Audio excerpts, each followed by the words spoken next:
Hello students, welcome to Eduauraa. I'm Prateek, your faculty member for Internal Security. Now today, let's discuss a very important chapter, that is accession of Jammu and Kashmir into the Union of India. Now India and Pakistan have not been able to maintain friendly relations amongst each other. And that's the reason it is very important for all the aspirants to focus on this chapter. Because tomorrow, once you become bureaucrats, it is important for you to solve this dispute. And that's the reason you need to know about the history and geography about Kashmir.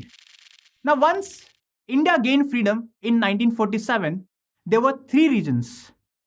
There were three princely states that did not integrate either with Pakistan or India. Now, Jammu and Kashmir was the largest princely state in 1947. The state J&K was known for its pluralism and a cultural diverse society.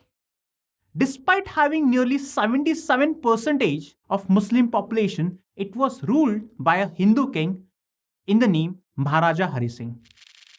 Kashmir decided to stay neutral, that is, it did not join India or Pakistan. There were two reasons. One, Maharaja thought that if J&K would join Pakistan, then the Hindus would get angered, right? And if J&K would join India, the Muslims would feel angered.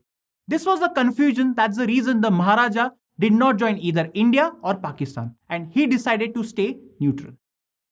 And that's the reason he issued standstill agreement to both India and Pakistan.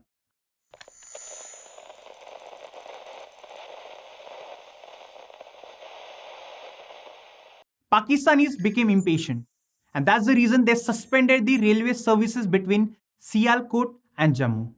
And at the same time, the Pathan tribesmen, supported by the Pakistani army, invaded Kashmir. So they wanted to annex Kashmir with the use of force. Now these invaders reached very close to Srinagar, and Maharaja was afraid that Kashmir will go in the hands of Pakistan, and that's the reason he telephoned Nehru and asked for help.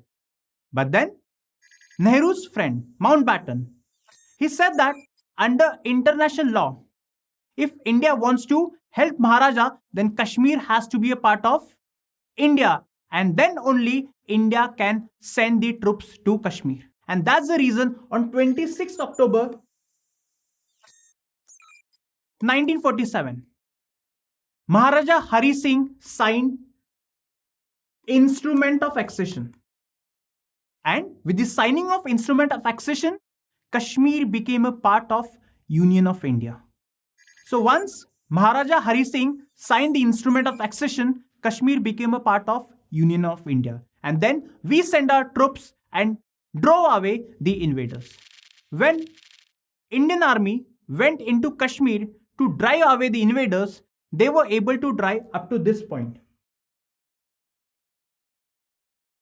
The question would arise, why Indian army did not drive the invaders up to this point? Nehru thought that in order to avoid the future conflict, it is very important for United Nations to decide.